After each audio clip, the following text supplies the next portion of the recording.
মহাভারতের যুদ্ধের বিজয় প্রাপ্তির পর পাণ্ডবরা ৩৬ বছর ধরে হস্তিনাপুরে রাজত্ব করেন। এরপর থেকেই নানা রকমের অমঙ্গল ঘটনা ঘটতে দেখা যায়। ভগবান শ্রীকৃষ্ণ গান্ধারীর দ্বারা এবং ওনার পুত্র সাম্য ঋষিদের দ্বারা অভিশাপের কারণে যদুবংশ নিজেদের মধ্যে লড়াই করে ধ্বংস হয়ে যায়। তারপর বলরাম জলসমাধি নিয়ে নিজের প্রাণ ত্যাগ করেন। এরপরে শিকারী দ্বারা চালানো বাণে শ্রীকৃষ্ণও প্রাণ ত্যাগ করেন। যখন এই সংবাদ পাণ্ডবদের কাছে আসে তখন তারাও দ্রৌপদী সহ পরলোকে যাবার সিদ্ধান্ত নেন। এরপরে তারা সশরীরে স্বর্গযাত্রার জন্য প্রস্থান করেন। কিন্তু আপনারা কি জানেন স্বর্গযাত্রার পথে পাণ্ডবদের মধ্যে কে কখন কি পাপে পড়ে মৃত্যু হয়েছিল এবং যুধিষ্ঠির কিভাবে সশরীরে স্বর্গে পৌঁছেছিলেন? আসুন জানি। মহাভারতের যুদ্ধ শেষ হওয়ার পর পাণ্ডবরা তাদের রাজ্য পরীক্ষিতের কাছে হস্তান্তর করেন এবং দ্রৌপদীর সাথে স্বর্গযাত্রায় রওনা হয়। স্বর্গযাত্রা কঠিন ছিল, কিন্তু পাণ্ডবরা সশরীরে স্বর্গে পৌঁছাতে চেয়েছিলেন। স্বর্গযাত্রার সময় পাণ্ডবরা বদ্রীনাথে পৌঁছায়, সেখান থেকে যাত্রা করেন। তাদের সাথে একটি কুকুরও যায়। সরস্বতী নদীর উৎসস্থলে দ্রৌপদী অনুভব করেছিলেন যে তিনি তা অতিক্রম করতে পারবেন না। তখন ভীম একটি বড় পাথর তুলে নদীর মাঝখানে ফেলে দেন। বর্তমানে উত্তরাখণ্ডের মানা গ্রামে সরস্বতী নদীতে এখনও সেই শিলা দেখা যায়, যাকে ভীম সেতু বলে জানা যায়। দ্রৌপদী সরস্বতী নদী পার হয়ে গেলেও কিছু দূর যাওয়ার পর পড়ে গিয়ে মৃত্যু হয়। দ্রৌপদীর মৃত্যু হলে ভীম যুধিষ্ঠিরকে জিজ্ঞাসা করলেন, দ্রৌপদী কোনো পাপ করেননি, তাহলে তিনি কেন পড়ে গেলেন? যুধিষ্ঠির তখন বললেন, দ্রৌপদী আমাদের সবার চেয়ে অর্জুনকে বেশি ভালোবাসতেন, সেই জন্যই তিনি পড়ে গেলেন। এরপর পাণ্ডবরা এগিয়ে গেলেন, কিন্তু কিছুক্ষণ পর সহদেবের পড়ে মৃত্যু হয়। ভীম জিজ্ঞাসা করলেন, সহদেব কেন পড়ে গেল? যুধিষ্ঠির এর উত্তরে বললেন, সহদেব নিজেকে সর্বজ্ঞানী পণ্ডিত মনে করতেন, তাই সেও পড়ে গেল। কিছু দূর যাবার পর নকুলও পড়ে যায়। ভীম আবারও প্রশ্ন করলে যুধিষ্ঠির বলেন, নকুল তার সৌন্দর্যের জন্য গর্বিত বোধ করতেন এবং সে কারণেই তার মৃত্যু হয়।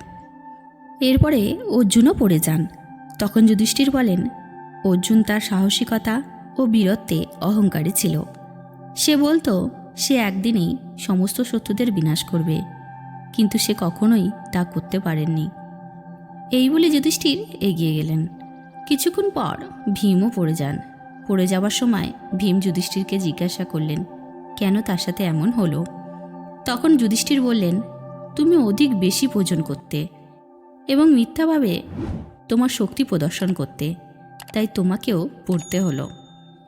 একথা বলে যুধিষ্ঠির এগিয়ে গেলেন। এখন শুধু সেই কুকুরটি তার সাথে যাচ্ছিল। কিছু দূর যাওয়ার পর যুধিষ্ঠির স্বর্গলোকের দরজার সামনে উপস্থিত হন। সেখানে দেবরাজ যুধিষ্ঠিরকে কুকুরের সাথে যেতে বাধা দেন এবং বলেন, যুধিষ্ঠির, তোমার সাথে এই কুকুরটি প্রবেশ করতে পারবে না। দেবরাজের কথা শুনে যুধিষ্ঠির বললেন, এই কুকুরটি আমার পরম ভক্ত, তাই একেও আমার সাথে স্বর্গে যাবার অনুমতি দিন। তখন ইন্দ্রদেব এই কথাতে রাজি হননি। অনেক বোঝানোর পরেও যখন যুধিষ্ঠির কুকুরটিকে ছাড়া যেতে রাজি হননি, তখন কুকুরের বেশে যমরাজ নিজের আসল রূপে আসেন। যুধিষ্ঠির যে কুকুরটিকে নিজের ভক্ত ভেবেছিলেন, সে বাস্তবে মৃত্যুর দেবতা যমরাজ ছিলেন। যুধিষ্ঠিরকে নিজের ধর্মে স্থির দেখে যমরাজ খুবই প্রসন্ন হন। এরপর দেবরাজ যুধিষ্ঠিরকে স্বর্গে নিয়ে যান, কিন্তু স্বর্গে দুর্যোধনকে দেখে তিনি আশ্চর্য হন। তার 4 ভাই ও দ্রৌপদীকে না দেখে তিনি দেবতাদের বলেন, আমার 4 ভাই ও দ্রৌপদী যেই লোকে রয়েছে আমি সেখানেই যেতে চাই।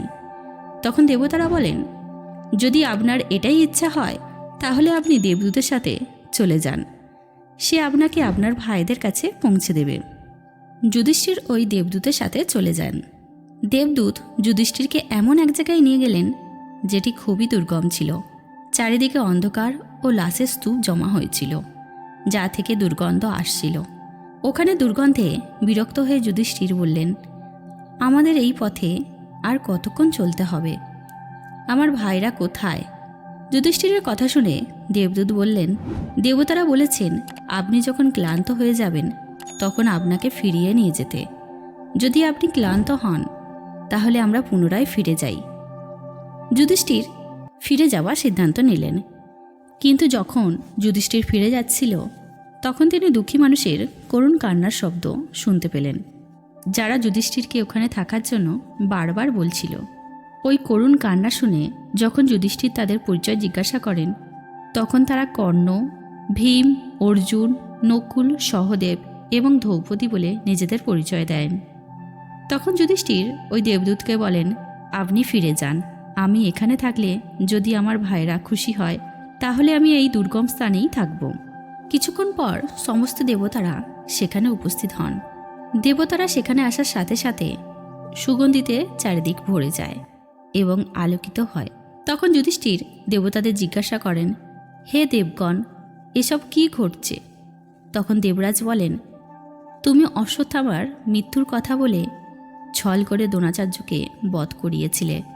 এজন্য তোমাকেও ছল করে কিছুক্ষণ নরকে দর্শন করতে হলো। এখন তুমি আমার সাথে স্বর্গে চলো। ওখানে তোমার ভাই ও অন্যান্য বীরেরা আগেই পৌঁছে গেছে। এরপর যুধিষ্ঠির স্বর্গে যান এবং 4 ভাই ও দ্রৌপদীকে দেখে খুব প্রসন্ন হন। তো বন্ধুরা, আশা করছি মহাভারতের সাথে জড়িত এই কাহিনী আপনাদের ভালো লেগেছে।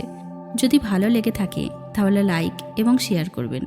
এইরকমই আধ্যাত্মিক এবং পৌরাণিক কাহিনী সম্পর্কে জানতে সাবস্ক্রাইব করুন।